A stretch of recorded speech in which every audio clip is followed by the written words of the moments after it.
There's a right way and a wrong way to mix your watercolors. Let's talk about the right way to do that. I'm Jess Rice. I'm an art teacher, and beginners are my specialty.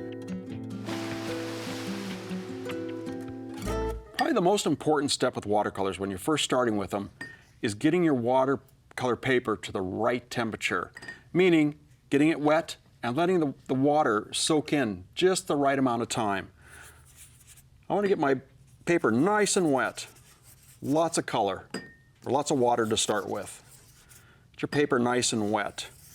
You don't want to rush this step. You don't want to start putting paint right onto your watercolor paper yet.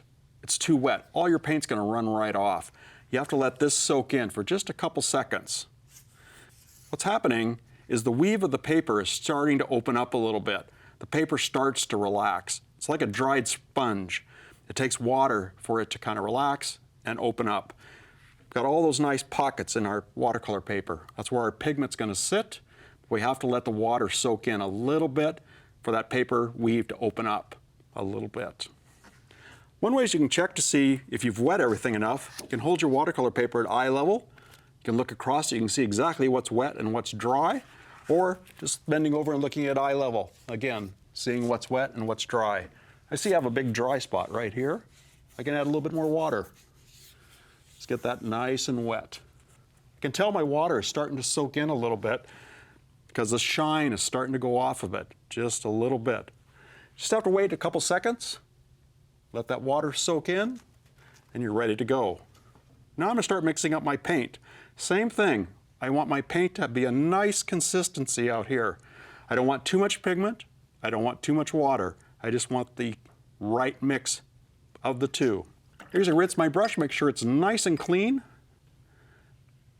I pull out a little bit of fresh pigment, just the tip of my brush. Just the tip of my brush has that rich pigment in it. I pull it out into my mixing area, mix it up to make sure that my brush is all full of nice pigment. I think of my brush as a delivery system. It's picking up rich pigment here and carrying it over and putting it onto my paper. If I look at my paper, I'm ready to go. My water is all soaked in. I don't have any big pools of water. It's nice and velvety. Start adding a little bit of color. Pull out a little bit of red. Again, I'm just dipping just the tip of my brush in the paint. Mixing it up out here. Now I can add it to my paper.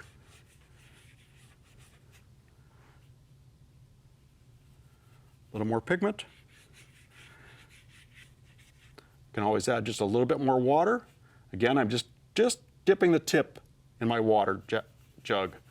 Just getting a little bit of water, mixing my pigment up, putting it on my paper. Look at how those paints are mixing together. They're starting to intermingle with each other and create interesting effects and interesting color. Let's add a little bit of cobalt blue to that. I've used a little bit of aureolin yellow, a little bit of rose madder. I'm adding a little bit of cobalt blue. These are all very transparent colors to begin with. Just watching how those colors mix on the paper. Let's start down here with some of my opaque colors. My opaque yellow is New Gamboge. A little bit out, mix it up. Add it into your water. As you can see, my paint is sitting exactly where I kind of lay it. It doesn't spread anywhere, it doesn't run off. It's because my paper is just the perfect temperature and my paint is just sitting and soaking in where I lay it. Add a little bit of Paraline Maroon. Mix it up out here. Just dipping the tip of my brush in the paint.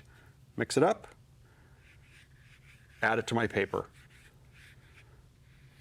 where I'm nice and wet. Grab a little bit of phthalo turquoise, just the tip, grabs the paint, mix it up out here. I can add that to my wet paper.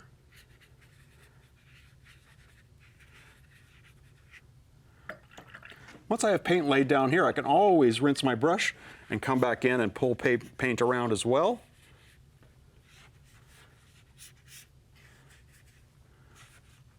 But that gets you started laying paint down nice and smooth. As I'm painting along, you have to let the watercolors do what they're going to do.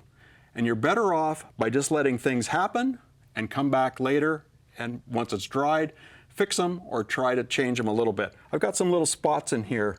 I'm just going to leave them for now, because as soon as I come back in here and start introducing clear water, I'm going to get a big balloon, or it's going to push my pigment away. So I'm going to let this dry, and then I'll come back in and fix those little areas. What you don't want to do is get your brush right in the pigment all the way up to the hilt of the brush and then try to lay paint down. What's going to happen, you're going to get dry pigment on your paper, and that's really what you don't want. You want your paint to be nice and wet to mix in with the wet of your paper to begin with. If it's real dry when you start, you're going to get pigment right on your paper. That's not what you want to have happen. You're going to run into trouble with all that pigment on your paper later on. As soon as you hit that with water, it's going to start spreading and causing you all sorts of trouble. There you have it.